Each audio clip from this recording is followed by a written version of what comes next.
Alright, boys, how was done? Alright, man. Good night. Marvellous. Fantastic. Quiet weekend, wasn't it? No.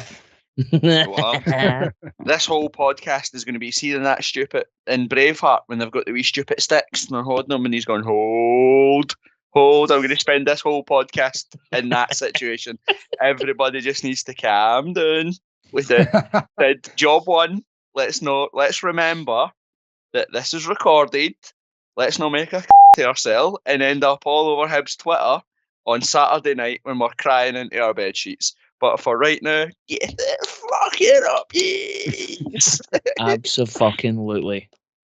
Brilliant. At 4 minutes past 3 on Saturday, I turned to myself and thought, thank fuck I am not an obnoxious, arrogant, loudmouth host of a Hearts podcast, because my phone and Twitter is about to die if this lasts. But thankfully, Hibernian, we're Hibernian, and we all move on happily. Tam, you must have been buzzing. What an atmosphere on Saturday, wasn't it? What a game. You would have fucking So hated to good. miss that game, like. Oh, man. Especially when you like arrive in Edinburgh and then forget a key part of going to the game and then have to rush home and then watch it on the telly.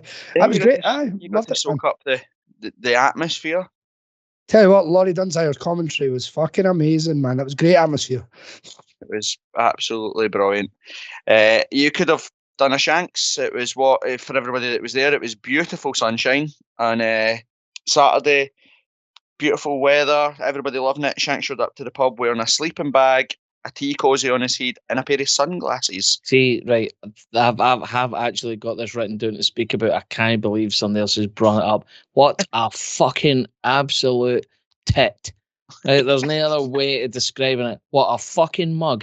I see him walk in, I was like, what is the matter with you, man? It's like, I know you maybe been a bit ill or something, but holy fuck, you need a word with yourself, man. He only got ill after the game, but before it did make me chuckle in the pub when he showed up.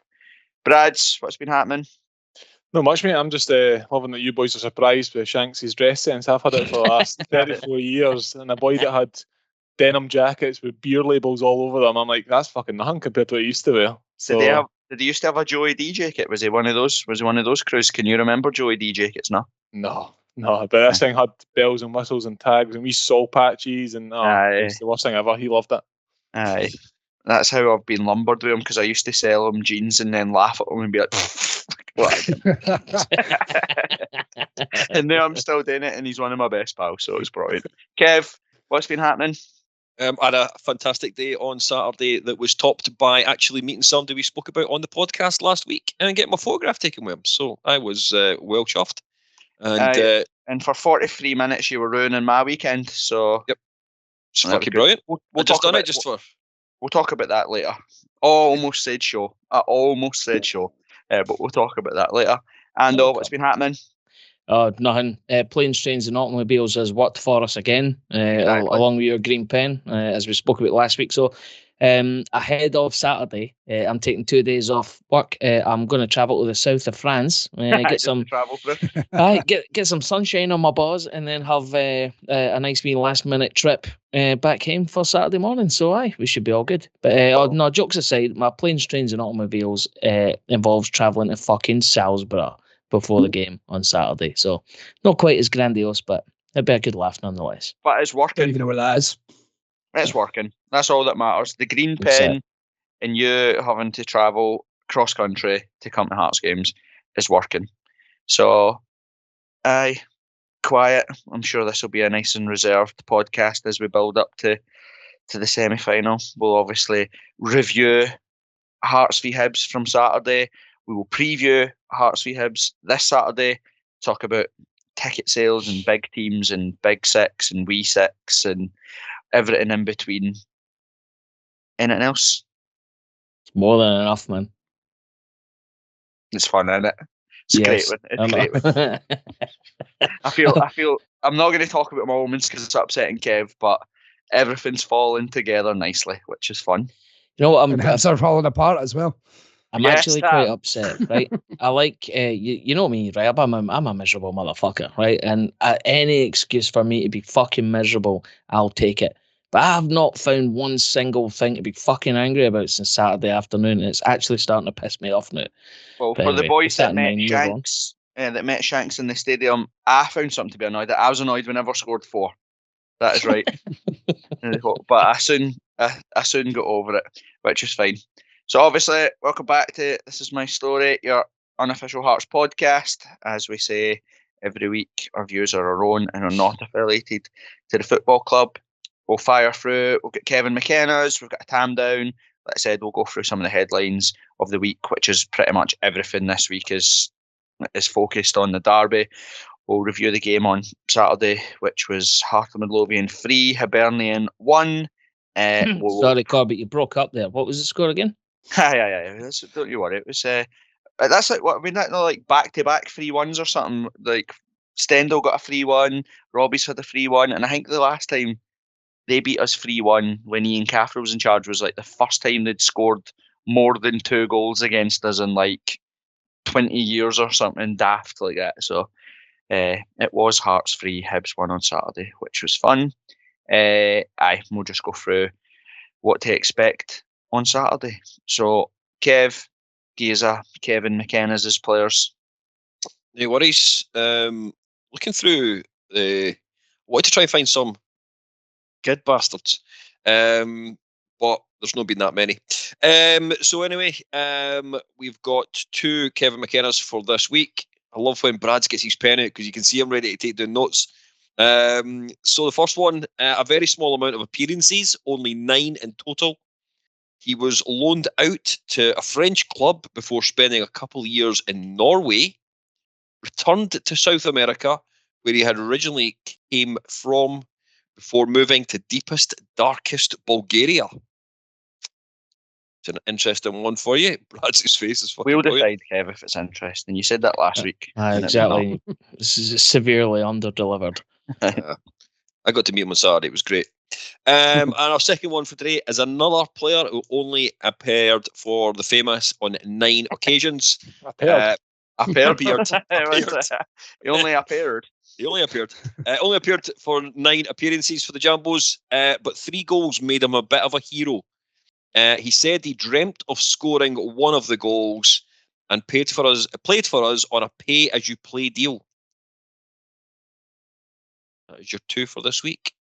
And both of them only played 9 times for Hearts. 9 times for Hearts, which I thought was quite interesting. That's the real one.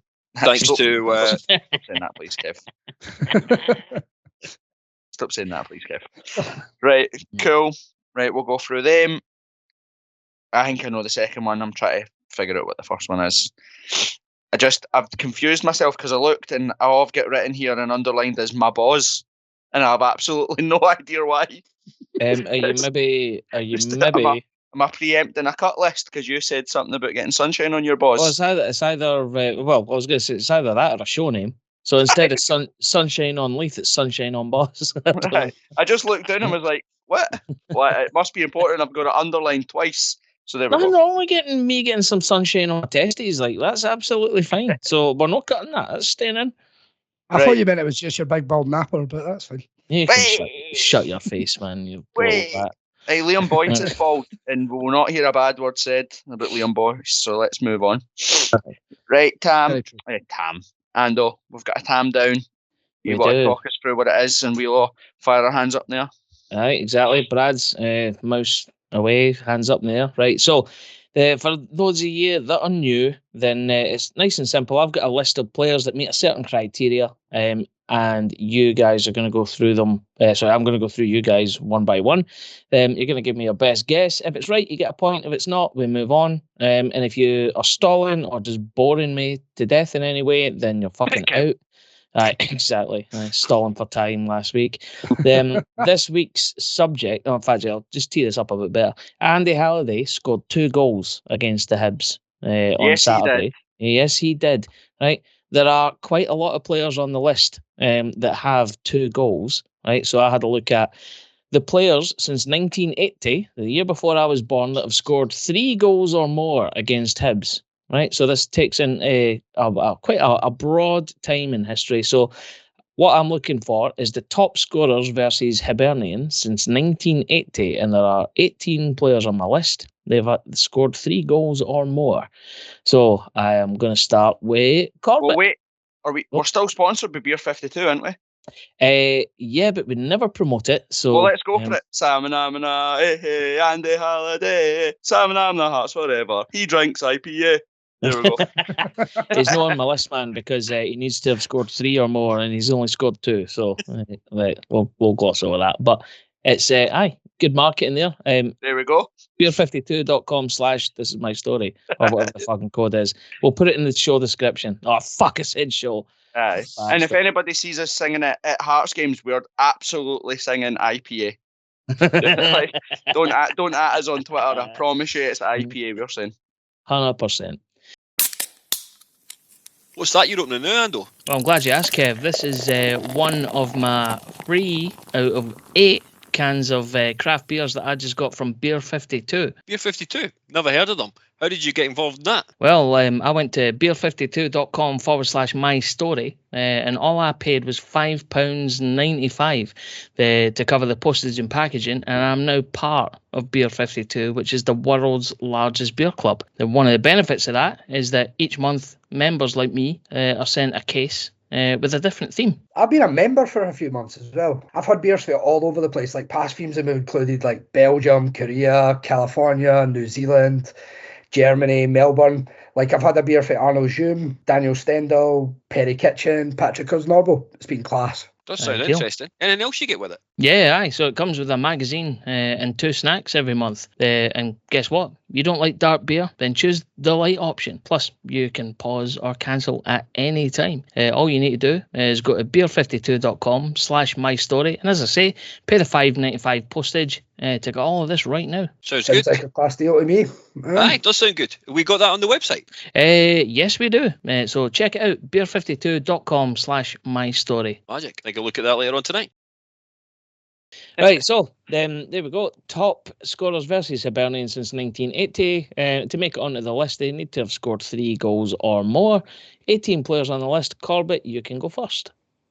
I kind of fucked it by coming up with my Andy Halliday song, and I didn't know what this is.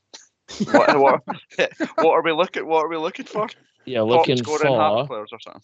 yeah, players that have scored for fuck's sake. If we look at since 1980, right, there have been a multitude of goal scorers against Hibs. I'm looking for the top 18 scorers. Right. So who's scored the most goals against Hibs since 1980? Obviously, there's one obvious one, so I'm going with just to rule Tam out straight away. So, Robbo. of course. Brad, you're next. Okay, his next one. Ready? Absolutely correct. Kev, you're next. Right, Give the other one. Give the other one and rule it. Get him out. No, you're going to fuck me here, Kev. No, I'm not. I'm going to do that, T-Tam. I'm not that cruel. I'm going to go with Gary Mackay. Go Gary Mackay. Okay, fair enough. Tam. Thank you. Paul Hartley. Hartley. Right, okay. That's fine. Corbett, you're next. Mark De Vries. Absolutely correct. Brad, you're next. Hates Tam Colhoun. Yes, correct. It's John Cahoon for anybody that was oblivious there. Kev, you're next. Yeah, I'm going to keep with the old school because that gives Tam a wee bit of a chance. I'm going to go with Craig Levine. Damn it. That is correct. Yep. Tam, you're next. Stefan Adam. Stefan Adam. No, he's not on my list. Well, I didn't Google it, obviously. I've never even seen Stefan Adam score against Hibs, did he? Well, I've got as a backup, I've got a list of everybody that's scored that's in the 2-goal club, obviously, Right, which okay. Andy Halliday is a new member of, and Stefan Adam isn't on that list. Thank you. So he's either scored 1 or 0. So simple as that. Right, Tam, you fucked it. Over to Corbett. Dave McPherson. That's a good answer. That's a good answer. Correct. Ross Bradley, you're next. Foster. Wayne Foster. It is not part of the 80. 3-goal club. No, he's not in there. So unfortunately, that's incorrect. Kev, you're next. I'm going to go with Andy Driver. Andy Driver is correct. Well done, Kev. Tim. Got another Andy Kirk. No, he's not part of the 3 goal club. I'm doing really well. Ah, yeah, doing well. You've just had one in my head and you've just knocked it. Oh wait, I've got it. Go. On you go, Corbett. It's you next. Stephen Presley. Stephen Presley is correct. Brad's you're next.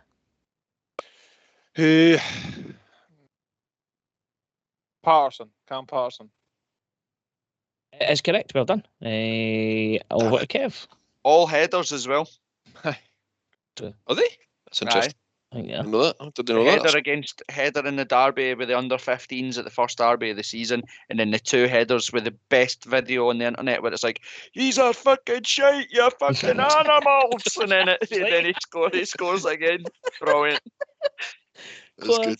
That's Only good. Hibs fans could film themselves shouting to say how shite we are as we are currently beating them and about to score another goal to go further ahead of them. Anyway, Gary McSwagan. Gary McSwigan is correct. Tam, you're next. You're actually doing quite well, boys. There's actually 6 people left to get, so it's becoming tough. Tam, is that you passing? I'll just say Christoph Berra. No, he's not on the 3 goal list. Corbett. A wild stab in the dark. Eamon Bannon. No, he's not on the list. No. Is it him or Gary Mackay that does that mad celebration thing where he just runs and points? It's Gary Mackay, isn't it? It's Gary Mackay, and Kev's already. Was that the first ever game on Sky Sports or something like that? Wasn't it? It's correct, Brad. I've written down Gary Wales. Has anybody seen him yet? No, didn't bother writing it down. No one said Gary Wales. Right, Kev. Let's go with Ian Baird. Incorrect. Must have got 2 then. Right, Tam. Come on, man. There's a couple here. You have to be thinking. Jankowskis. Sadly, no, not on the 3 goal list. 2, isn't he? Yeah, he's on 2. I'm doing one at the Tynecastle. Corbett, next. Ryan McGowan is 2. He'll be 2, won't he? What did you say? Are the old school players or sort of relatively new guys? One of them, I'd say. Oh, sorry, no. 2 of them are pretty old school. One medium. One sort of 2 of them medium, and then one probably fairly recent. Colin Cameron. Correct. Well done. That is one of your mediums gone. So Brad, you're next.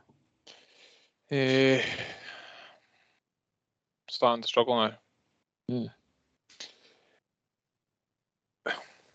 Mikey Stewart? No, he's not on the 3 goal list. Kev? Neil McCann? Not on the 3 goal list either, I'm afraid. Tam, this is 3 strikes and you're out, my friend. So if you come up with a fucking winner, I know he's got 2, but I don't think he's got a 3rd. But Graham Weir? No, he doesn't have 3. So you are sadly out. It was Corbett, a long time coming, to be fair to you. That's true. There's 5 left, 2 old school, 3 medium term. John Miller. Oh, well done, mate. Well done. That's the one. That's the most obscure one on my list. Even got it marked with a star next to it. So well done. You get a bonus point for that.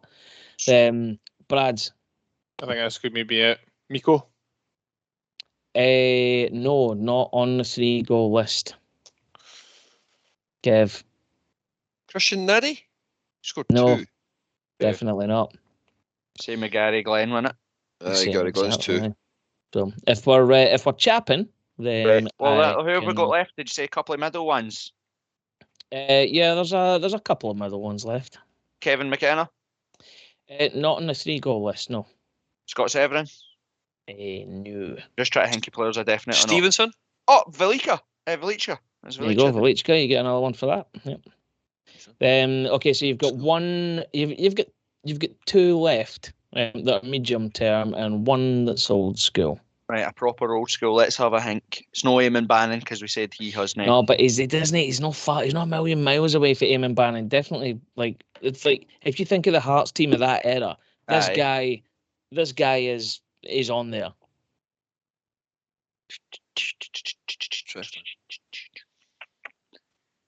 Ian Those are Ferguson. tough, it's not Ian Ferguson. Slightly. I don't even know how old they are, but it's like you look at this guy and you think he's older than Ian Ferguson. He wasn't in the pub with us, was he? He wasn't, no. Well, one of them was, but Kev's already said it. Yeah, that's true. Hamilton? Jim Hamilton? Oh, fucking no. We're older school than that, Kev. Right. Did Sorry. Tosh McKinley? No, it's not. Right, okay, this is painful now, so I'm just going to tell you. It was the right old honourable Sandy Clark. Oh, fuck that's right. He got 7 goals against the Hibs in his time at Hearts. Aye, so, that's a well. Your medium more recent ones, Andy Webster, who I was going to 3. say Webster. Aye. And then you had Ryan Stevenson, who also had 3. I actually thought of him too. So if we look at the other members of the 2-goal club, so there's quite a lot of these. So obviously we've got Andy Halliday. We also have Uche, Suzo, Stevie Fulton, Stevie Simmons, Stephen Elliott, Saul McAloonis, Sam Nicholson, Ryan McGowan, Neil McCann, Lee Miller, Kev McKenna, Jim Hamilton, Ian Ferguson, Ian Jardine, Graham Weir, Gary Glenn, Gareth Shankowskis, Eamon Bannon, Darren Barr, Christian Naddy, and Ulster Andy Kirk. So there you go. Gary Glenn, man. Same amount of goals as like fucking Derek Riordan or something in derbies. Gary Glenn. But they were good though when Gary Did I Glenn ever tell you scored. about the time I was in? It was a burrito place in Glasgow called Pinto, right? And I was sitting eating a burrito and I could hear somebody arguing, like a pure Karen. I want to talk to the manager, and they were pure kicking off arguing about how late a delivery Tatties was, right? And I turned round and it was Graham Weir was the tatty delivery guy. And he was getting belted for the manager, and I was like, "You're a fucking hero." Yeah. Super. I worked with his cousin when she worked in the Sky call centre years and years ago, and she had her finger chopped off by a packaging machine at the Burton's Biscuit Factory. So Gemma, whatever your name was, I don't know if it was Gemma Weir or no, but I hope you and your 9.5 fingers are doing all right, love. All the best. So final scores on the doors were Corbett 8, Kev 4. But actually, that's not bad for you, Kev, because you had a fucking shocker the last few games. Is that including my bonus point now? It does include your bonus point, mate, yeah. So, all right, Kev, right, who are the 4 that you mentioned that you got correct? I can't mind what happens. Yeah, you can't. So shut the fuck up then, right? You can't. For the record, you had Gary Mackay, Craig Levine, Gary McSwiggan, and Andy Driver. Brad's has 3, and Tam, well done. You made it respectable. Kept my winning point. You got a point. Yes. And it was the second most fucking obvious one, so well done to you, son. Right, well, that's it. Well, hopefully we'll have... Actually, I'm scraping the barrel for Hibs Tamdowns. I'll have to come up with something proper creative next week. After we the good news is that, as we've seen with all these quizzes, is you could bring the same quiz back next week, and Tam still won't remember people that are on the list. Accurate. How does that make you feel that I beat you last week? How does that make you feel? I do give you a chance, mate, so that you keep coming on the podcast. You had to keep you lively. I might have sent Corbett the answers and told him just to steer away from the obvious ones and give you a false sense of security, Tam. But I can neither confirm nor deny. Right, cool. Let's move on. Headlines. Obviously, pretty much all the headlines this week are all Derby related. So what do we want to talk about first? Do we want to talk about 3 p.m. Saturday kickoffs and how they are the absolute way forward? Definitely. Yes. We can't have a 3 o'clock kickoff. Can we have a 7:45 kickoff on a Saturday night, please? Yes, Kev. They're the 2 options now for football on a Saturday: 3 o'clock or 7:45. Because I love when Tynecastle's drunk. It's the best thing about it. It's brilliant. It's absolute carnage, as you'll have seen on Twitter. Legs are in bits, and to the people that set up the back of Section G, I am sorry that I owe you 2 backs of a seat. It's not my fault. I broke one celebrating the St Mirren goal and then broke the other one on Saturday, but that was not my fault because somebody jumped on my back. So there's nothing today, but there are 2 seats up the back of Section G that do not have a back. I've told you this story before at Celtic Park once, didn't I? And the steward kept coming over and being like, "You need to sit down or I'm going to kick you out." And I was like, "How do I sit down? All I have is the back of a seat. There is no literal seat. I've actually got that little story saved as something that we could maybe put on Patreon if we ever do that. I've got ever half a get that. dozen of these things, and yours is one of them. But I'll need you to sign a bit of paperwork before I can put my shit. Aye, so we can fire them it. That's it. Kev, we might as well talk about our drinks. So we podcast with each other on group chats with each other, talk to each other, but we pretty much sit separate places when we go to Tynecastle. We've been to Motherwell, got to beat, stood next to Kev. Went to Livingston, sat next to Kev for 45 minutes. It was 0-0. Kev moved. Hearts won 1-0. Saturday, Kev came up, sat beside me at the back of Section G. Pre-match said, whenever we sit next to each other, Hearts never win. 4 minutes into the game, Hibs scored with a deflection at half. Everybody in the stadium bar me. 43 minutes into the game, Kev said, fuck this, I'm going to the toilet. Got up, went to the toilet. A minute later, Hearts equalised. Kev never came back to the seat, stayed down in his normal seat, and Hearts won 3-1. So, Kev, make sure you are the fucking opposite side of Hampden for me. Well, that's not going to happen. That's definitely not going to happen. I'm But I will also- not be sitting anywhere near you, so don't you worry about that, But mate. that's fine. That's fine. I feel the need to chime in here because I'm the unlucky motherfucker that has to sit next to Kev when he's not sitting next to you. Now, you know, while I'll only take Hearts winning so far before I get absolutely raging with the fact that Kev is sitting next to me making that happen. So, Kev, for Saturday, if you are going to be sat next to me, improve your chat, please. Thank you. That's all I ask. It's never going to happen, mate. No, it's not. But I thought it'd be funny. Sorry, But it was a good laugh, wasn't it? certainly was. Was actually, aye. I had a right good time on Saturday. I thought it was absolutely brilliant. Worth every single mile that I travelled, and I did calculate it was 597 miles. I would walk 597 miles. There we go. There we go. There you go. Aye, but that's what you want. Section G was absolute fine form. So was Section N. They're going to call it a couple of things that are annoying me, and I can't work out what it is. I don't know if it's like we know that we've got people that buy season tickets, you know, that don't live here, expats and all that sort of stuff, buy season tickets just so the club get the money, or they keep their loyalty points and keep their seats and stuff if they do come back. But there is quite a few empty seats round about. Like, for example, Section N, lower end, was full to the brim. Like, you could not see any gaps there. But lower G, when you see Andy Halliday and that celebrating, there's hundreds they see on Kev, you'll bear witness to it. There's about 500 people up the back of Section G that absolutely do not sit up there, but it doesn't equate to the amount of empty seats that's going on. It does annoy me when you watch the highlights. It would appear that they just want to actually come and sit next to you, Corbett. That's what it's all about. So that's why they're up at the top of Section G. You make a good point, though, Kev. If you do want to come up and sit beside Corbett, be prepared to spend 90 minutes watching me looking at my shoes, not actually watching the game, because I'm a nervous wreck. Then you can come up and sit. You can come up and sit beside me. I'm the guy with my fingers in my ears, not looking at the game. And then I'm the guy that's biting you in the shoulder and falling over you that as we scored and we fall 4 rows in front. So, but it was class. Tam, obviously you missed it. What was the atmosphere like in your living room? Was it bouncing? It's class, mate. Really good. Flares, everything. You No, had just the flares with jeans. it? Was he wearing? No, Aye, that's good, it, yeah. aye. He did have the flares on, did he? Even But, to be fair, as bad as it sounds, but it looked like it was decent atmosphere both ends. Obviously, they sang a really good song about Andy Halliday. They won't live to regret that song at all. So it was fine. What I actually found funnier was the fact that they were actually singing, "We've got Sean Maloney, we've got," and I was like, "Are you on the wind up?" Like, fair enough.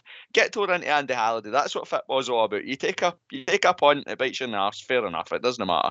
But fair play. But Sean Maloney, what is that all about, man? Was it 1-1 in 13 or something? Figure that out. I didn't get it. Like, I think that was before Saturday, was it not? Is it now 1 in 14? But maybe I've got it wrong. well It doesn't be. matter. Either way, it's bizarre. Why the fuck would you sing that when your manager's just not delivering? It's pathetic. aye, but we'll come to that bit in a second. Semi-final, obviously this week. This is Monday. Saturday, obviously, I play Hibs at Hampden. Hearts announced last week that we've sold out of our initial allocation of 20,000, which has triggered us to get some of the seats back from like hospitality and debentures and that are marked. So we've got an extra 3,000 tickets to be sold that will be sold pretty much now. I don't know if the club have announced today or whatever that they're sold out, but I'll imagine they'll be sold out pretty soon. And if we were really bitter and petty about this, Tam, we would mention that it looks like Hibs have probably only sold about 16,000 tickets. What would we be petty and talk about that? Of course we would. Aye. That's fine. Carry on. Well, now's your opportunity, Thomas. What would you like to say about What would you like to say? I'll give you the floor, Tom. Let's go. To be I fair, just called you Tom. Tom.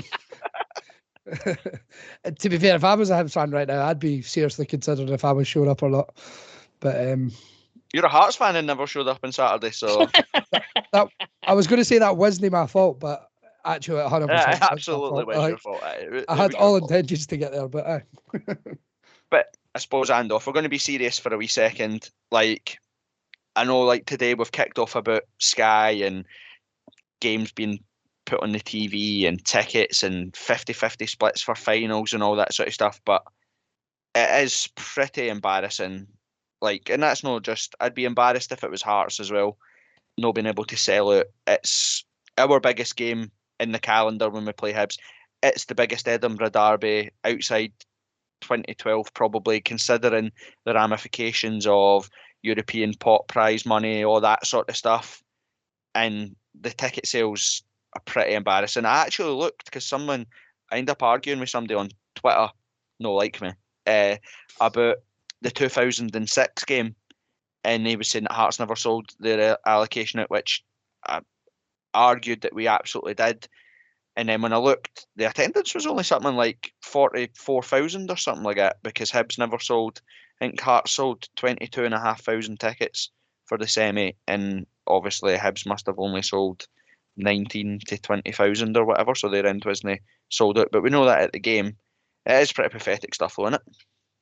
Definitely. You look at any other final that Hibs have been in, well, I'm saying this like I know what the facts and figures are. I absolutely don't know what the facts and figures are. But if you look at any other final or semi-final they've been in where it's not been against us, like I would imagine that they've probably sold quite well. It's like whenever they won it, whenever it was a couple of years back, I guarantee you there would be quite a lot of people in the ground for them that particular week. I don't know if it's just because it's us they're playing. They know they're on a hiding. They don't have a manager they've got confidence in. Everything about the club just on the outside looking in looks absolutely fucking stinking just now. Like, who's going to lay down 30 quid to go and watch that, especially when you could just sit at home and no bother your arse.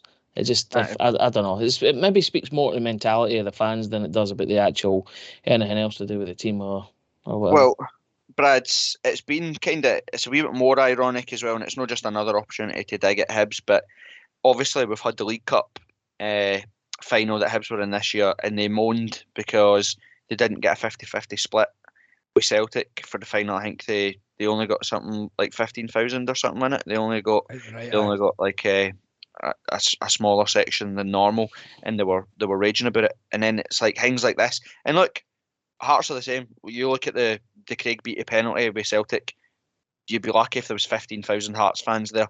Do you know what I mean? Like you look at semis against Rangers or Celtic over the years and stuff, and we've not sold out our allocations. But like we said there, Brad, this is the biggest game in our calendar. These are games that, if we want the Edinburgh Derby to be taken serious as being up there as one of the biggest derbies in the UK, up there as the biggest derby in Scotland with Celtic and Rangers, you've got to sell these games out, don't we? Absolutely. And I think to kind of counter Ando's point, if it was the shoes on the other foot, every single one of us would still be there on Saturday. And yep. It's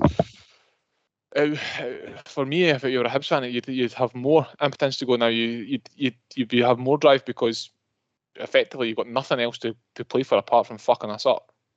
You can have one last laugh at your city rivals. You could potentially take a better European slot off of them, So it would ruin the rest of regardless of how well we do in the season, they could basically go, fuck it, we've got a better European slot.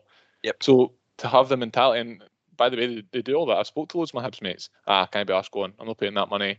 Nah, it's a hassle getting through. It's a hassle for everybody. Right. We could be sitting rock bottom of that league, and we know for a fact that every single one of us would still be going, because it is. We know that the Old Firm, and we see why we get low attendances against them, because there's an expectation that we are going to get beat. But this doesn't matter. One jot, you've got everything to play for against your city rivals. It should 100% be sold out. And was that another plug for Newman there with the Hamptons? You edging down that road again. Right, we'll see. We'll keep working. We'll keep working our way. I was going to say keep it up, but obviously that's the issue with you, Brad. So we'll get it sorted for you. Don't worry. Hang on in there. Right. What were we going to talk about next? Injuries. Obviously, we've seen the group chat leaked from Andy Halliday and the guys from Open Goal. Has there been any word on the man of the moment? How's his injury, or is it just a precaution? Tomorrow. Nielsen said tonight that he expects him to be able to be fit for Saturday. Did you see him hop onto the stage to get his man of the match thing on Saturday? It was good part of it. It was good. I'm all for that part of it. It was good to keep that up. We will talk about Andy Halliday as we review the Hibs game and all that sort of stuff. But again, when you like, I don't know, if an alien came down right and wanted to talk to you and you had to describe Hibs, we've got like hundreds of examples of, the relegation part, 15-point deduction, playing the under 15s, getting beat, all that type of stuff. I think we've got a new one of, like I said, for 45 minutes, sing the name of a Hearts player who then goes on to score 2 and win the derby. I think pretty much encapsulates everything that we absolutely love about Hibs, innit? Absolutely. That just sums it up. You can't really say much more. The serious point about injuries there that we're talking about, obviously they're now talking that sort of Devlin and Smith, I think, in it, are potentially back for the semi. Do you bring them into the team, or do you keep the team as is? Keep we'll go around the table. Ando, Pure, Robbie, Devlin's fit. Everybody's fit that finished the game on Saturday. Do you change the team? No, you don't. That's always my MO. If the team that's available to start that started on Saturday, do it. Tam? Yeah. Agreed. 100%. I wouldn't change anything. Even if Devlin is fit, I wouldn't risk him after that injury. Just give him a run out when it's I was going to say when it's over, but give him a run out of the last 20 minutes of the game. Brad's? I would change, and I know it's probably going to be unpopular, I would change Halliday for Devlin. Wow. Is that changing shape, or is it just changing personnel? Changing personnel. I'd keep the... Well, yeah, it depends, actually. No, I think the 3-4-3 worked, actually, for long spells of that game, so I'd keep it. Kev? Sorry, carry on. Right, go. No, carry on, Ando. I was going to say, well, by that rationale, then, like, that means that game finishes on Saturday as a 1-each draw. Well, yes and no. It does. Because Halliday scored twice. So if he's not on there, doesn't necessarily mean the person that would come in from when they've scored, or created other chances. The reason being, we can look at it and go, "Aye, brilliant! He saved us. He got 2 goals." But his first 45 minutes, it was fucking mince. Yeah, we'll probably cover that. We'll cover that because I actually didn't just label him as in that category. I didn't think Hiring had a good 45 either, but we'll talk about that later. Right, Kev, what were you going to say? I was just going to say I would keep exactly the same team. I think you're going to find on Saturday the pitch is bigger, so I think the element of bringing Cammy in might just be a bit of a risk. Aye, it might be a risk given the fact that he has got that that injury, because it is a big pitch. Is this not a debunked myth all the time? Is the dimensions of Hampden no a kick in the arsehole for the exact same as Tynecastle? No, I'm sure it's bigger, mate. I think Tynecastle's like one of the smallest dimensioned pitches that you can get away with. It feels like we're going back to the Newman chat, innit? We're going back to the size matter. Tynecastle's a grower, not a shore, man. Aye. Just like all of us on the podcast, innit? Well done, Tam. Thanks for finally showing up. Right, try to think what else. Obviously, by the time Tam can be bothered to edit this, it's probably going to be about Thursday afternoon by the time this comes out, and by that point we'll probably announce a redisplay for the semi. But we'll not say any more than that. But keep your eyes peeled if you're behind the goal for the semi on Saturday. You'll probably be asked to do something, but we'll announce that as and when we can. Right. Finished. Before we move on. All right, go then. Let's hear the grower or the shore. Go. Debunk the debunk. So Tynecastle is 100 yards by 64. And Hampden is 115 by 75. So it's 15 yards longer and 11 yards wider. You've made a common mistake on here. You know that I only do distances in Kevin James's. How many Kevin Jameses is Hampden's Park? Well, it depends. Are we talking full size Kevin Jameses or just his intelligence? An excited Kevin James. Does that add a couple of inches? One and a bit. Speaking of getting excited, you've missed the biggest news ever. The 5 stoners that we had on Friday. Right. The big Barry Mackay's contract. Oh, mate. What the fuck are we doing? You're right. Shit. I got caught up in the heat of the moment. I never even thought about that. That's That's like the best part, ancient news. Ken, I was going to say that was the best hard on of the season. We've not even spoke about it, man. But as we'll talk about the game on Saturday, I tweeted to say that it's Barry Mackay's world and we just live in it because the boy is absolutely sensational, isn't he? 100%. Caviar. Absolute caviar.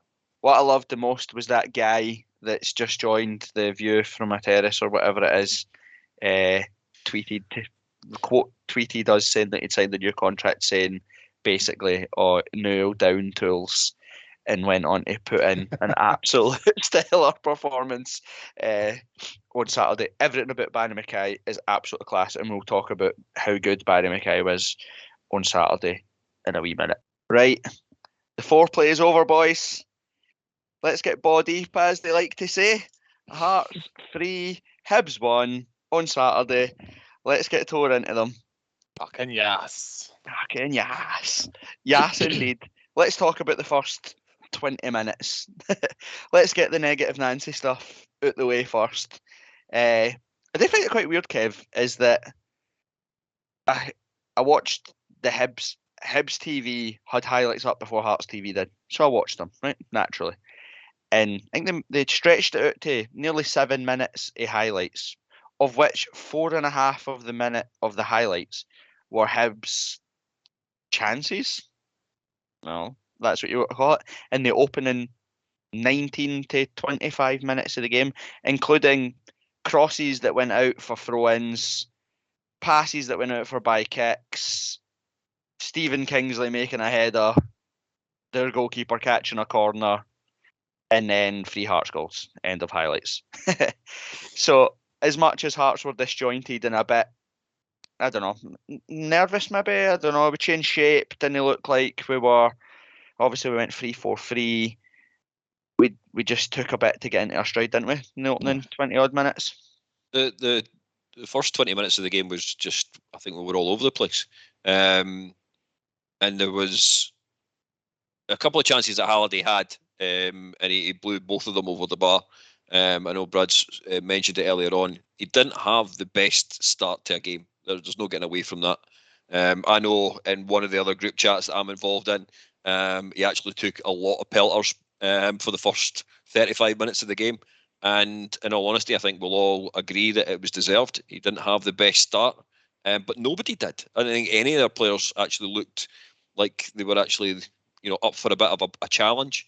However, there was a 50-50 challenge inside our own half that Peter Haring started doing breakdancing and spinning on his arse. It put the ball through to Cochrane. And it seemed to be, it spun everybody else actually into action. And then, of course, the second half is, we'll talk about that. But the first half, we were all over the place. I disagree to a certain point of that. I don't think it was the first half. I think it was the first half of the first half, if that makes sense. I think first 15, 20 minutes, we took a bit to settle. Peter Haring was sloppy, giving the ball away. We have to pat that guy. Obviously, it was fair play to Hibs for letting a competition winner play in such a big game. But that Rocky guy kept going down with whatever was injured with him in, without getting all technical. We obviously played 3-4-3, right? But we started the game with Sims as the focal point up front and Mackay and Boyce either side of him. During one of his many going downs and being injured, the players managed to go over to Robbie, and we switched it and changed it so that instead of it being wide and somebody through the middle, we played Boyce and Sims up top with Mackay in the 10. We changed the shape there, and from that moment, because like Sibic and Kingsley and Halkett didn't really have the outballs that they would normally have, with like Mackay being in there and Devlin's energy and all that sort of stuff, and Halliday and Haring. We're obviously asked Brads to go in there and win the battle. We've seen it before. Like, we joked, we've seen the Hibs fan sitting by himself in the Roseburn, and I joked saying, no, he's Googling pictures of John McGinn and remembering when we had midfields of Ross Callahan and Don Cowie and all that sort of stuff, and wishing for the glory days back. But that is how you win those derbies, innit? It's that midfield battle. You take control of the midfield, win the ball, you win derbies, don't you? That's it. I think, as Kev said, there was just a lack of discipline at the start there. And you could see that with the way the service was coming through to Boyce. And he was busting his hoop to get everywhere, when that shouldn't be the case. He should be getting provided service. Him and Sim should be, and Mackay should be running through, rather than having to drop as deep as he was and sprinting across the other side of the park and chasing everything down. Christ, we want that tenacity and we want that intensity, but there has to be a better delivery and service coming from the middle of the park, as you say, and that is slowly settled into the game, and we started getting that. Aye, and Ando, we've spoke about this before. I highlighted the Ryan Stevenson goal at Easter Road in the League Cup as one of the moments that I think best represents what I was trying to say. But we've all seen it through the years where Hibs started that game on fire. Not the derby there, the Ryan Stevenson one. Hitting the post, Jamie McDonald making great saves. But before he scored, he had a sighter 2 minutes before that where he flashed it just wide, and it takes the atmosphere down. All the Hibs fans start to go, we've seen this story before. We've battered them, we've no scored, and they've almost scored. And then 5 minutes later, he fires one in the top corner and we knock them out. See, when Barry Mackay played Sims through and Sims chipped it over the keeper and it just agonisingly went wide, that for me was like, that was the moment that it kind of sucked the life out of them, where I could notice the atmosphere changing for them. The players dropped a little bit deeper. They stopped making the sort of runs, and Hearts just started dominating the game. And it was pretty clear by the time, obviously, we don't score until the injury time in the first half, but we then hit the bar or the post, which is an absolute sitter, but we'll talk about that as well. But we just, from that moment on, just absolutely grew into the game. I completely agree, and when you see the thing, obviously he tries to chip the keeper and be all fancy about it. Whereas if he just puts the laces through it and it's a goal, fine, right? I'm not going to criticise the boy too much, but I do agree with you at that point, right? So from that point onwards, were we ever in any danger from Hibs? Like, did they offer anything? I can't even remember a single shot on target after that, to be honest. I think if it is, it's was there not? Right, okay, well, there you go. One shot on target the whole game. Further enforces it that it's just like, it's almost a case of, if like Saturday was a war of attrition after that point. It was just a case of, right, keep battering the door, keep knocking the door down. I think what is critical, obviously, is that we got the equaliser, before half time. I think if it had been after half time, that maybe psychologically puts it back in their ballpark, albeit for maybe 10 or 15 minutes. But you're right. The momentum from that point did shift. And it was almost a case, you can feel it because the noise is going out. It's like, I know, like, put it this way, see when Sims misses it, they're all fucking up like fucking like try to wind them up and everything like that. They almost celebrated that more than their own goal. Just about. I know I'm being a dick. I'm not being a dick when I said that, but it's almost as if they knew that was their last chance to actually fucking scream and shout about something on the day, and proved to be the case, didn't it? Because there was Boyce had a very similar situation where the ball went over the top and he took the 2 bad touches and the keeper managed to get there. Then the next one, the pass is perfect that Sims messes the chance. Then the next passage you play, Barry Mackay gets wide, fires it in, and Atkinson hits the bar. It was like you could tell, and it sounds really, and I'm not trying to sound like a dick here or whatever. And we spoke about it last week that I felt that Hearts and Robbie, like even after the game, Robbie was brilliant. Like his interview after the game was like, this is 10% done.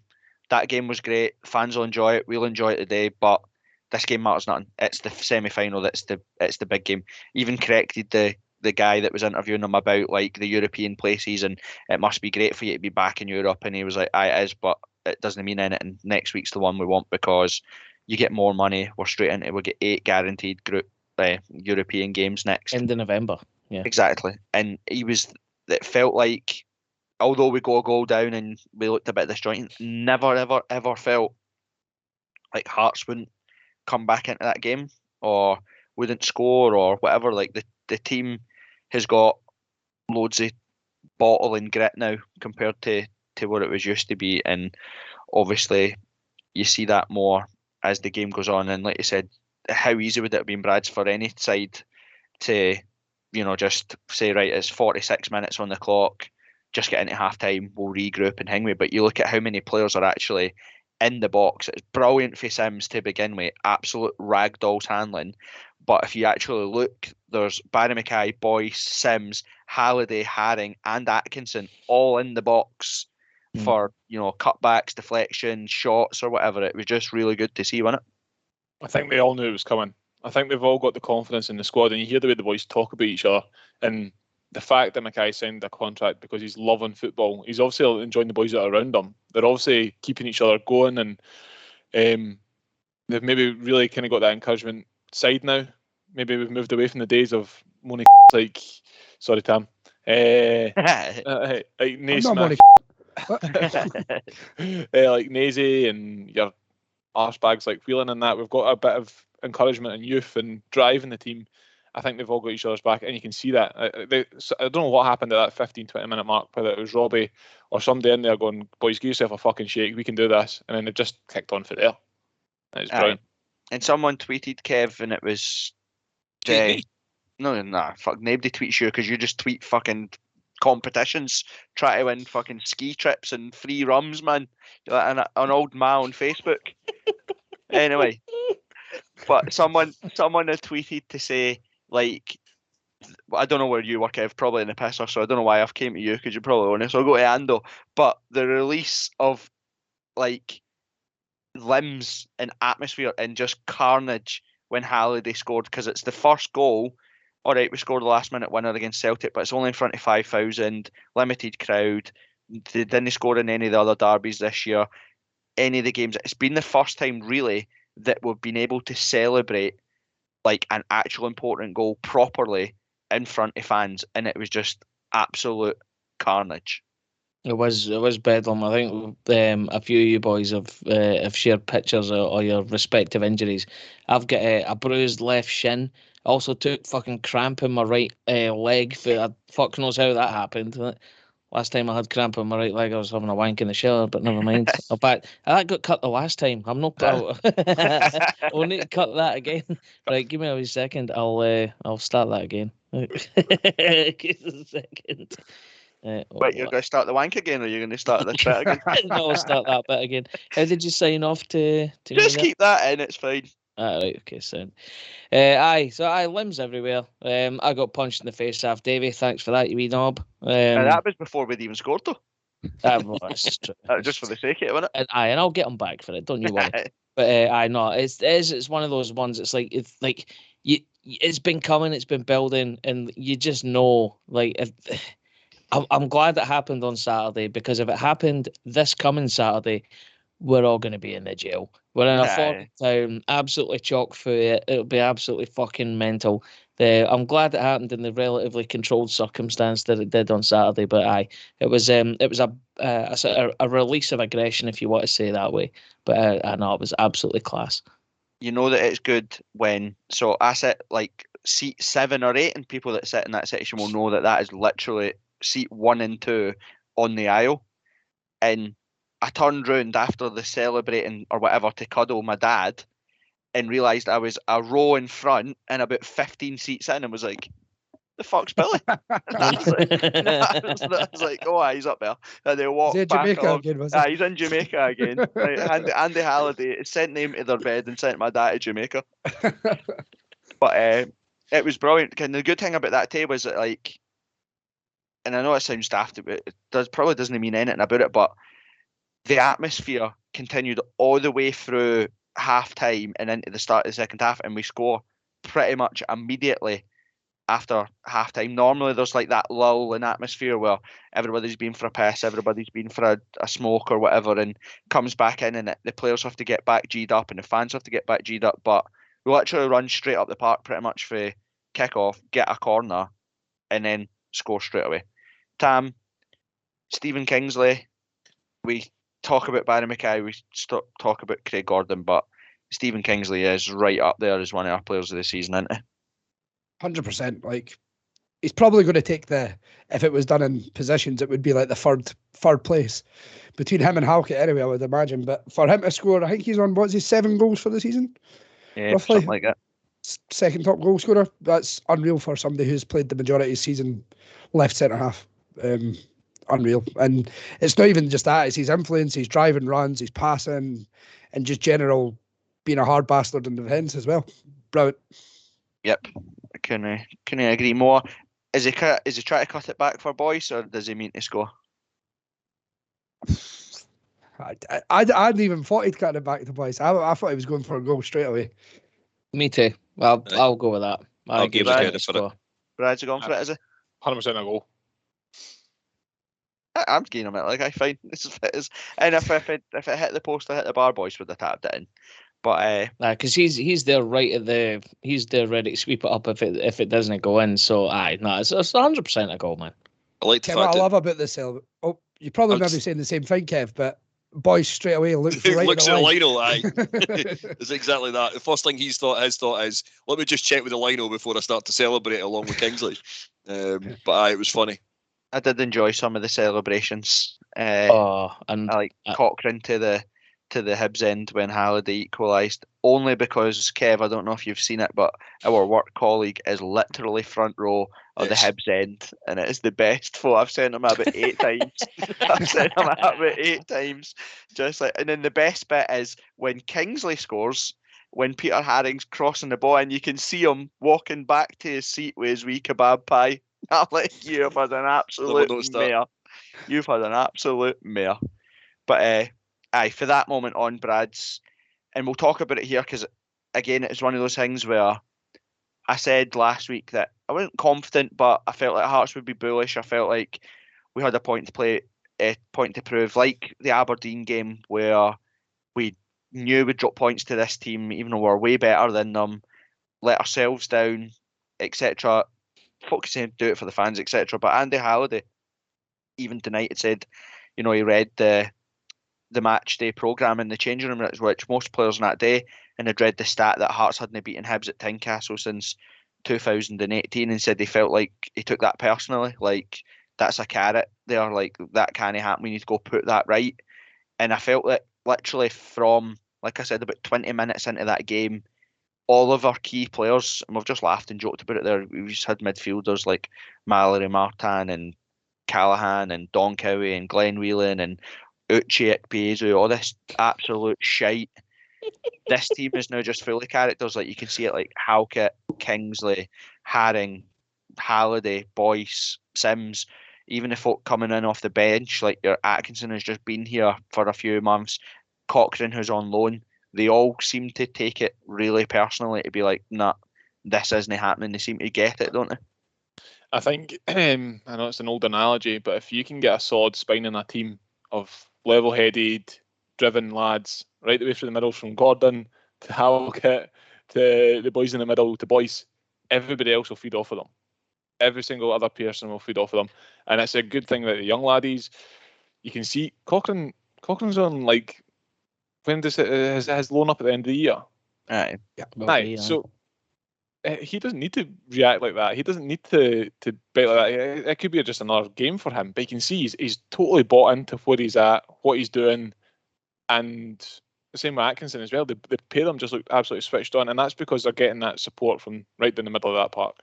Aye. So I think we've built a really strong squad going forward. Same. Ando.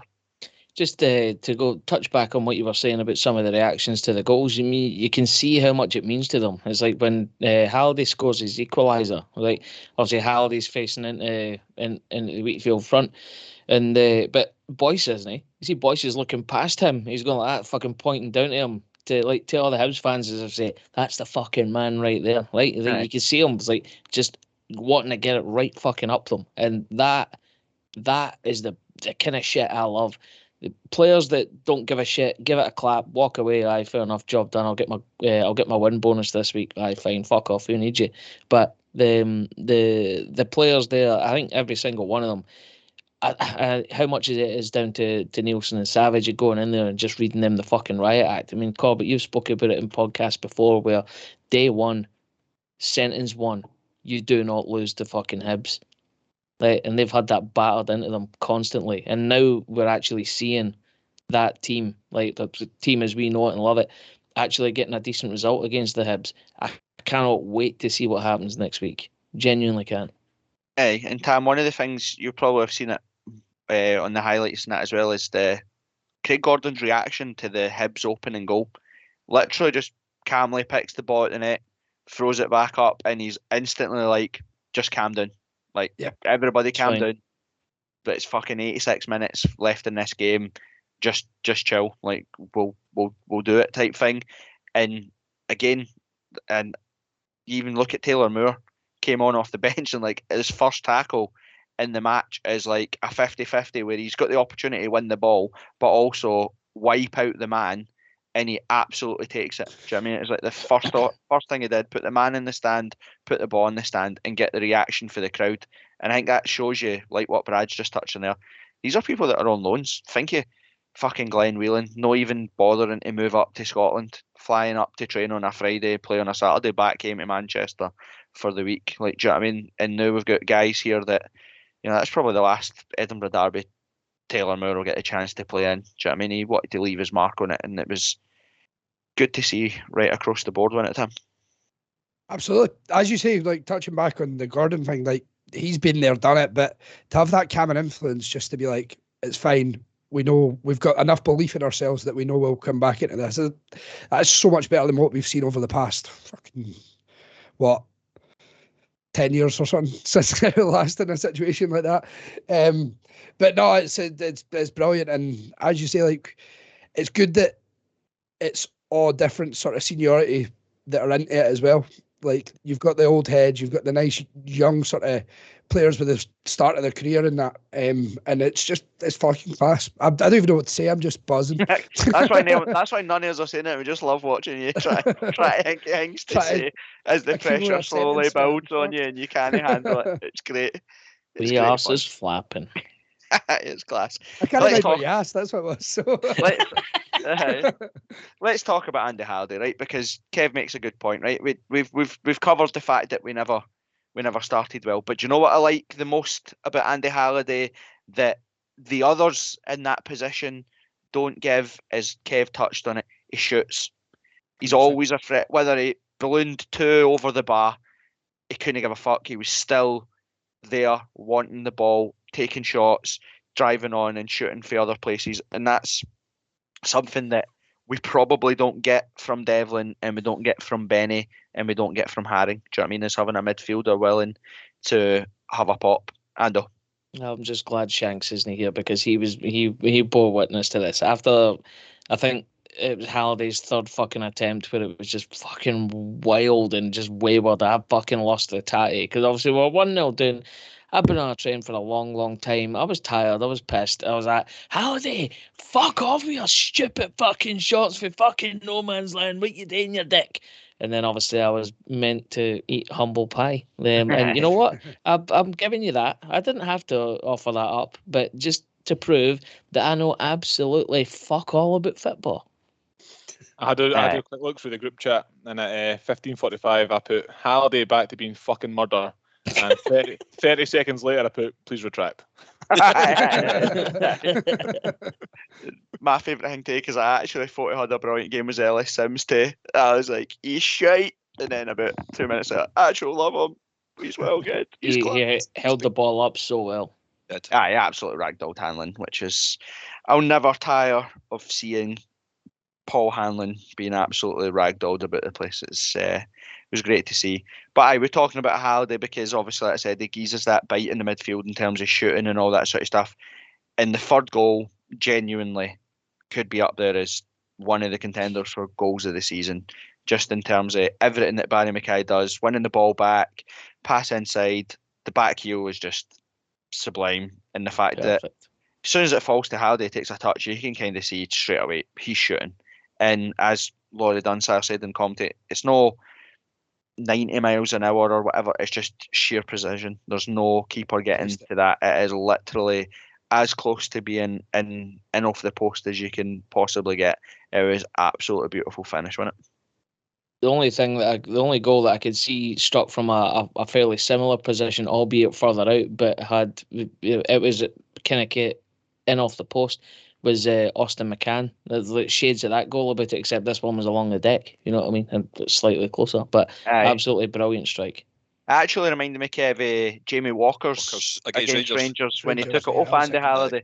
And he robbed Andy Halliday and then rocketed it into the bottom corner. But it's just a set up, isn't it? It was brilliant. And to be fair, like what I liked the most, we just talked about the celebrations and that as well, is like it felt really like focused, if you know what I mean. Like it felt like Andy Halliday could have got it right up Hibs and all that, the usual stuff, but it was quite calm and reserved. And then after, when you hear them talking, it's like the semi-final's the one that matters. Like, do you know what I mean? Like it felt like almost like get job done. And this is what I've said this to a few of my Hibs mates, and it's why I thought we would try and put a marker down in this derby, because again, it just feels like, see the way we ended the game on Saturday, that sucks the life out of any team that you're playing against.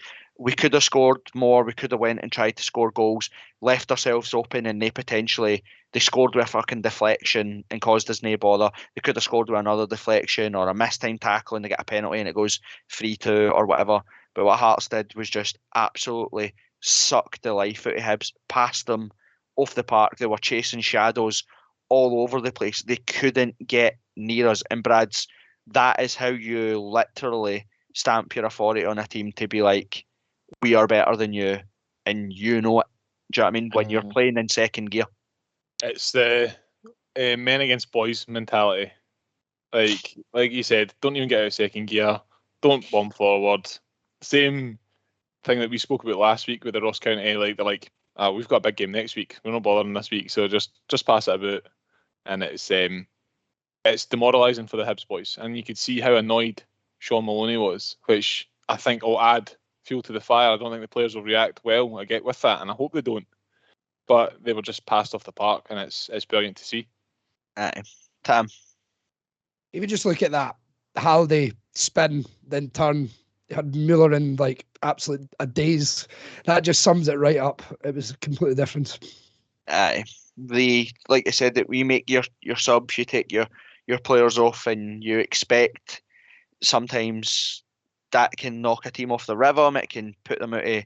Takes some people coming on to get up to speed, but McAneff, Ginnelly, and Moore that come on just slotted straight into the positions that they were in, the tempo that we were playing, the control of the game that we had. It never went away. Like we joked and laughed about it, but if the Hibs fans weren't chucking pies and juice at Craig Gordon, he literally would have fuck all with it. Genuinely, the only thing I had to do was kick the fucking seagulls out after the penalty spot. That was literally the only thing that he had to do was do the groundsman's job for him and clear up the pies that were that were on the deck. It was professional, I suppose, is the statement, and I genuinely think that's massive for Saturday. Like I just don't see. We look at our squad. We just talked about it there. You know, we could bring Mikey Smith back in, who's always 7 or 8 out of 10. We could bring Cammy Devlin in, who we know is the most tenacious midfielder in the leagues, won the most tackle, makes the most passes, all that sort of stuff. We could bring Janelli in. We could bring McInnes in. And then you're looking at the opposite side, Kev, and you're looking at Hibs and thinking, I think they've got Porteous as their big. Back, you know. Bring him back in, but I think, what does he change? What does he change? Because he's fine if we only played one up front, but he has to contend with Boyce, Mackay, and Sims, plus whoever plays wing backs too. Do you know what I mean? Well, I'm guessing the boy Rocky will not be playing because he was that injured during the game on Saturday. That there's probably any chance he'll play on this Saturday. Well, he can't win. He would have to win back-to-back competitions. Surely they just didn't let him play the remainder of the season. Well, you never know. It might have been. Sorry, Ando. You can say Porteous is coming back in, but that's a valid point. Either side of him is either going to be Bashiri or Hanlon, and they're both fucking murder. Right. You know what I mean? So there's always gaps there. Yes, he might be an effective defender, but you're only as strong as your weakest player, and those two are terrible. Ryan Porteous coming back changes the lineups as well, because it won't be 11 versus 11 anymore. It'll be 11 versus 10, because it inevitably will fucking get sent off again. No. It's just what he does. He's going to score the winner. I know. Here we go. Right, Kev, go on. What were you going to say? I was just going to say it was just a point that you made around about. We took off holiday. We made some changes. The guys who came on, I think there was probably a lot to be credited to Robbie, maybe Jig. Just giving the guys, look, you're going to go on here. We expect that tempo. This is what we expect in the game. We don't want to see it drop. And as you rightly said, and I will give him credit for the challenge, because I've been Taylor Moore's biggest effective culprit of, I think he's absolute shite. But he came on and he did keep that tempo up. I mean, even GMS came on and didn't have that much of a negative impact in regards to the team. Mate, I forgot he even came on. Mate, I'm just seeing the highlights there now. That normally boils my blood, so that shows you how good Saturday was. And you didn't have a drink. You hadn't forgot about it. My word. But no, I think there's that element, and all we can hope, can aim for is to keep that same tempo, keep that same expectation level for Saturday. One of the other things I liked, Ando, and you maybe picked up when you were at the game as well, was one Andy Halliday after the game, obviously laughed and joked. He said that he felt like he could have scored a hat-trick if he hadn't got the knock on his Achilles. But I really liked Ellis Sims' reaction to being subbed off. I think that kind of, when you talk about like how demoralised you can make your opponent and all that sort of stuff, or you get a little mindset or a little look into how the players react, he was raging that he got took off. He shook his head, punched his hand, didn't want to go if there was still 5 or 10 minutes to go, and he absolutely felt like, they're shite. I'll score. Like I want a goal in this game. Aye. Yeah, and that's and you think where we've had Cole Stockton, fucking Connor Salmon, Danny Swanson, Tony fucking Watt playing up front in these games. What a difference! I know, and it is.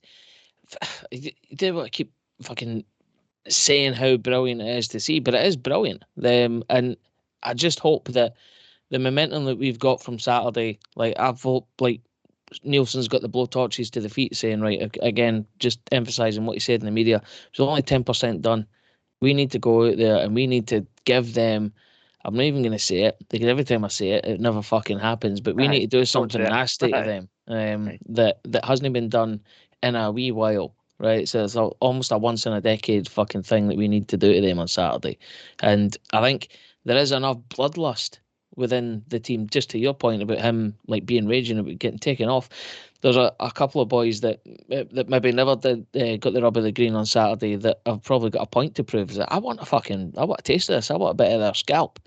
So I fully expect a reaction for some of the boys on Saturday as well. And I think there's, like you said before, right through the spine of the team, Hearts were brilliant. Again, I don't want to over-egg or emphasise that Hearts weren't they sensational. Like, I didn't think anybody was like 10 out of 10. Maybe Barry Mackay, but he's always 10 out of 10. Like, do you know what I mean? Boyce was his usual self. Sims was his usual self. I thought Atkinson and Cochrane were brilliant. I actually thought Toby Sibbick had a really good game after a pretty rocky opening 20, and he has looked pretty shaky in games other than in the derbies. I thought he played well, but I thought everybody sort of played well within themselves. And you look at the problems that we caused them, like Sims, Mackay, and Boyce constantly finding space in between them. Even Sims's header, Brads, you see it, the one that flashed wide, it's a bit, actually probably goes down as a bit of a sitter, considering, all right, he's still 18 yards out or whatever, but all game, we were just finding those spaces in between their back three. Like, every single time, either Hanlon was sucked to the ball, or they were caught a man short, or we had Atkinson overlapping, or we had Cochrane coming in. Even Cochrane's volley as well, like, that's a bit of a sitter as well. Yeah, Atkinson obviously hits the bar type thing, but that, like you said, they were touching there. How do Hibs fix that just by bringing Porteous back in? It was almost schoolboy level defending, because they were getting pulled out every single time to create these wee pockets of space, and it's mental that you can maybe do it 2 or 3 times and you learn your lesson, and you go, right, we drop somebody back in here. Maloney didn't change a thing. Yeah. It didn't change the shape. He didn't put more cover back in there.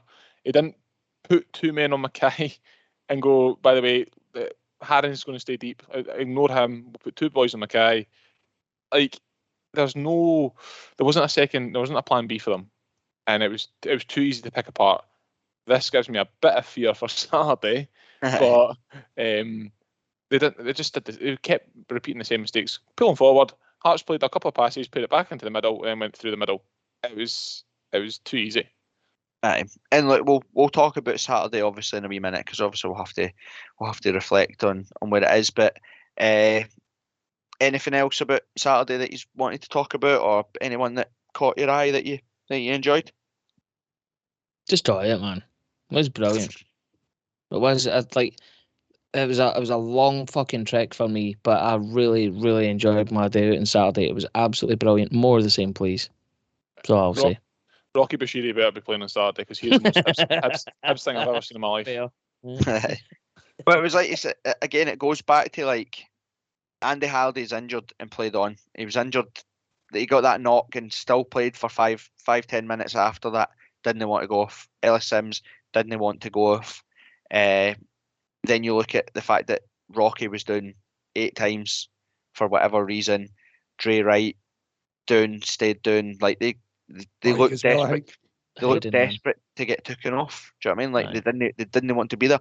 And one part of me, if I wanted to feel sorry for Hibs, is I remember watching Hearts under Ian Cathro and seeing the exact same things. You know, your Mallory Martins picking John McGinn up and patting him on the back, and all this Isma Consalves want to play music after we've been beat, and all this shit, where it's like, it's a derby, mate. Like, the 50-50 that leads to Haring winning the ball and it heading out to Cochrane, like, that Peter Haring wins that because he's way more determined and way more wanting that ball than the Hibs boy. And actually, I think the Hibs boy gets injured after it because he's no half-hearted, but he's just not as fully committed as Haring. And I think all over the park, if we can keep that on Saturday, then no, I think Hearts will be in a good space come full time. Like, right, might as well talk about it then. Let's review or preview this Saturday semi-final. Hampden.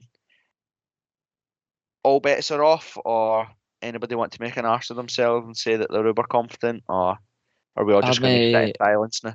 I'll challenge Brad's on what he said in his wee review, which is that he's got the fear because Maloney never changed anything and all that sort of stuff. I don't think he's fucking intelligent enough to have lulled us into a false sense of security by throwing away top 6 in the league just so he can get one over on us.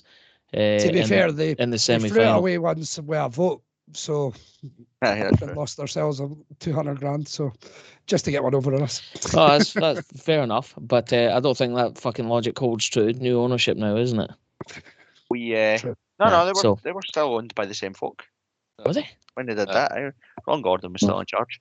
I'm not entirely sure. Anyway, moving on. Well, I don't talking think about your point's valid, Ando. I think what Brad's not said is one of the actual criticisms of modern managers or modern manager mentality is that inability to adapt and change. Like, yeah, you might have this whole saying like I've got a philosophy and a plan and how I want to play football. That's great. That is all brilliant. But you have to be able to react if it's not working. Do you know what I mean if it doesn't happen, like Brad said there, we were making the same mistakes and getting into the same positions, creating the same chances all game on Saturday. And like you said, put somebody on and say, do you know what?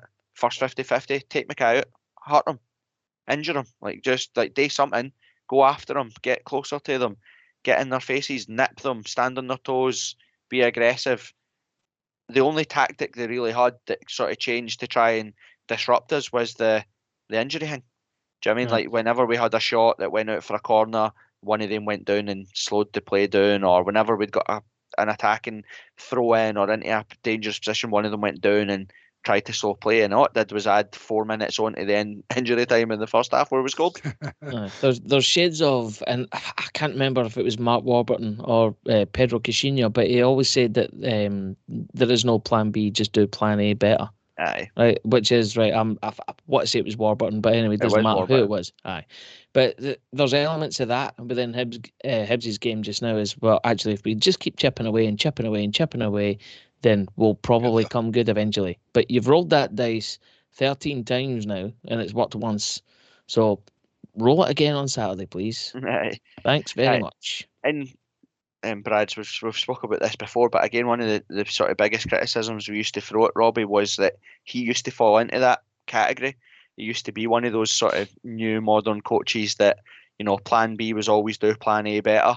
Whereas now we've seen before that his game management, being able to adapt and change things, just like you said, like we talked about there, the switching of the configuration of our front three. If we're going for one up front, Right I know, COVID or something. I can't have COVID if I don't test, so I'll see at Hampden. Yeah, I was But, just like, about to say that, but never mind. We'll casually Even move swiftly even onwards. like you said, even the like taking the opportunity and switching, you know, instead of having one and then the two, put two and then the one, and it makes the big difference. Like Robbie's been brilliant at that all year, hasn't he? It's a big change last year, and obviously when we've had him before. That inability to move away from the set plan and just it's better man management, and I think you can definitely see that across the park. And we criticise it at times. I'm changing the shape mid game, but he's obviously getting, like, when we all moaned when the last derby when he went 4-4-2, and we instantly played much better. Yeah. Like, he is, and I think we've all now got to start having that faith in him that he knows what he's doing. He's finding his feet. And let's just keep getting behind them and getting behind the boys, because they need it and they deserve it. We'll have the proper Robbie Nielsen chat after the game next podcast. Then we'll decide where we are. But I agree. What the fuck are you talking about? Like it's a democracy. You'll have made up your mind. I've already made up my mind. Let's not kid on that any of us have got a vote. He's got one side of his notepad's negative and then one side of his notepad's positive, just in like build up to next week. Corbett's missus is running in the house going, where the fuck are those white bed sheets? I keep buying them. I'm like, I've fucking glued them together so we've got a 300-foot bed sheet for Hampden just in case it goes tits up. Right, cool. Well, we might as well go around. Ando, we've already kind of touched on it. Do you change? What do you change? Who do you bring in? What do you do differently, or do you keep it as is? And what's your prediction? What's your score prediction? Same team, same formation, same fucking everything about Saturday, except who I'm going to be sat next to, and that'll be you. So I've not sat next to you since we won it. That is an omen in and of itself. That's another omen that we're not allowed to talk about. That right. Kev won't let us talk about. Well, to hell with it. Kev's not sitting anywhere near me, or you for that matter. So we're going to be fine. I expect a fully professional performance again. I think there's quite a lot riding on this. Nielsen knows that you'll fucking come after him if anything fucking bad happens. Just like in the bigger perspective of what it means for us in terms of getting European football all the way to the end of November, I think they'll go out there. They might be a little bit gung ho at points in the game. I don't imagine Hibs will even score. I think it'll be Hearts 3, Hibs 0. Okay. Tam. We'll just talk about another Roman first of all. I'm again missing the game on Saturday. Not through choice. Well, last Saturday wasn't through choice. I'm at a wedding this week, so that's another good omen. The only change I'd make, as I say, keep the same team. Just start quicker. If we start quicker, right out the blocks, could be a cricket score for me. Thanks for giving an answer like Shanks was here. Just start faster. But you know what I mean. That first 20 minutes, we know what it means. Just play better football. My prediction is just win. Just win. I'm going to just go a prediction of 4-0 though. There you go. No, get that in the bin. It's not going to be 4. Bold, man. It's not going to be 3 or 4-0, like, but it's fine. Like, go, Brads. I am changing because I said before I'm bringing in Devlin. You're dropping the fucking hell, man. Hero. The hat trick or the almost hat trick hero. Yep, I'm dropping him and I'm putting Devlin in to start with. To start off first, we'll do that 3-4-3. And then as the game progresses on, I really enjoyed that Barry Mackay doing that. Do the fuck what you like in the middle of the park role. Be a 10, be a winger. Just mate, do what you want. I'm quite happy for him to do that, and Boyce and Sims up top. So eventually I'll change into that kind of 3-4-1-2, whatever it is. That's what I'm going to go with, and I am really confident. So I'm going to say 2-0 Hibs. Yeah, that's the spirit, Brads. That's what we want. Keep that going. That's another Roman that we're keeping up. Right, Kev? I was all over the place. I'm still all over the place. It's just that element of confidence I sometimes hate. But I wouldn't change anything to do with the team. Starting 11, I would keep exactly the same as Saturday. The only difference is probably on the bench. I wouldn't bother with Mackay-Steven. And I would look to bring in Mikey Smith. And I would change, apologies for the young lad Kirk. It'd be a great experience for him to actually just be on the bench for Hampden. But I would bring Devlin onto the bench so that if you did need a wee bit of urgency, say in the second half, of the last 20 minutes, 25 minutes of the game to go, then it's a great person to actually bring on. Could maybe just G up everybody around about him, give them that little bit of lift again. And I will go a conservative 2-1. Okay. I think probably with all of yous, I probably wouldn't change anything in terms of how the team was set up and who started the game on Saturday. I do think we probably will change though, but I'm going to say that if I was Robbie, I wouldn't. I think we did all the work on Saturday, so that this Saturday will be a professional performance. I think it'll be dead nervy, as you would expect because of the occasion, and I think it'll be a professional 2-0 to Hearts would be my prediction for that. I just think we like the implications, and some of my Hibs mates have said it as well, that like they almost would have preferred to have won on Saturday just purely because of like top six and what it means for all of that sort of stuff. But again, I just think why we win, it sucks the life out of their season. Like, do you know what I mean? They're now 8 points above second bottom. Their noise against their manager, 1 win in 13. They know that if they lose on Saturday to us, then it's like no just season over. It's like new manager over type thing. I don't think he comes back from that. So if they lose badly, then yes. Aye. But I agree with what Brad said as well. I don't see him changing how Hibs approach the game, if you know what I mean. Like, I think they'll probably look to isolated instance and say, right, well, if, Hanlon ushers Sims out for a corner, face up to the corner and deal with that situation better. Maybe looking to the start of the second half and saying, we started sloppy, we never started the second half fast enough, so fix that type thing, and maybe looking to say, he closed down in the midfield, Halliday doesn't get his shot away. I can't see him being like what Brad just talked about, double up on Mackay because Haring won't go forward. I can't really see them being like, change to 4 at the back so that you've got 1 over in terms of Mackay, Sims, and Boyce. But you never know. It's a derby. Look, at none of us would have said that Hibs would have opened the scoring on Saturday, so I think it'll be very professional from Hearts on Saturday. All I want is 2 victories. Big answer. You should have said play better, man. You should have just said play better. Just play better, man. Play better. Just fucking play Same better. team, but just score more goals, boys, eh? Aye, just score more, boysies. Get what I mean, eh? He drinks his IPA. Right, right, let's go for it then, Kev. Give us your Kevin McKenna's as players. Oh, We right. ended on such a high there. That could have been a great ending. I think I've got both these, by the way. I feel Good on confident. Good on you. So a small amount of appearances, 9 in total. Loaned out to a French club before spending a couple of years in Norway. Turned to South America, where he had originally came from, and then moved to deepest, darkest Bulgaria. So I know, Brad, you were a little bit unsure of this one. I know Ando's got his pen up, but we'll go to you first, Brad. I put Peniela.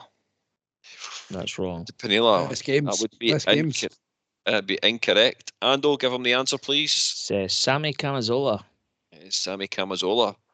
Was he not actually one of your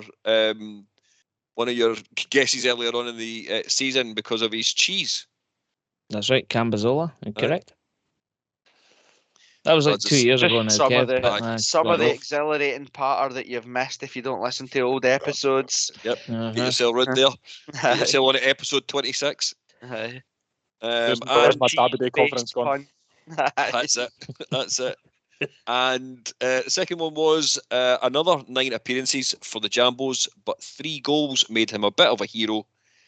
Said he dreamt of scoring one of them and played for us on a pay-as-you-play deal. Yes, Ando, take the credit for both of them this week. Don't know what you're talking about. That's getting cut. Absolutely isn't. And if you want to put someone's face on it, where it's jiggling a bit, that'd be hilarious. It's let's all do the beatie. It is Mr. Craig Beattie. I thought was apt, given we are going back into another semi-final this week. Was predictable. Was Kevin Kyle on a pay-as-you-play contract as well? Nah. I think he probably paid us. We're not allowed to talk about him in this podcast. Well, he can fuck off. Does that mean, Brad, you were confident that you had 2, but you actually got Dane? No, I put Craig Beattie. Okay. Just that check. Good lad. Right, boys. It's either eternal glory, or tears and snotters in it. Or Either way, Sunday will be fun. Let's just sum it up this way and sign off by saying, if we win, you'll hear from us loud and proud on Sunday, provided our voices can handle it. If not, it'll be start next season, because we're going to take an early season break because there'll be fuck all else worth speaking about. Actually, can you remember, see when the TV used to it stopped broadcasting, it just had the picture of the wee blackboard and the wee. We'll just the national anthem. Aye, we'll just next week's episode will just be that. It'll just be literally radio silence if we lose. I've actually got a Tam fucking it highlights package that I've been sitting on for about 3 months now. That if we're ever dry for content, we can release that. So, worst comes to the worst, that's what we'll do. Well, I'm sure if we lose, a good 5-hour fucking. Exactly, it's 3 episodes worth, man. Well, like I said earlier, luckily we're not. The Twitter isn't run by a obnoxious, opinionated Hearts fan who will absolutely not be getting battered by Hibs fans come 3 o'clock on Saturday if we've lost. So I'm pretty sure we won't struggle for content or for us to be trending on Twitter if we do lose. If we do lose on yes, bring it on. Bring it on. Exactly. Right, boys. To Hampden, and I'll see you later. See you later, guys. See you later. Gotta get out.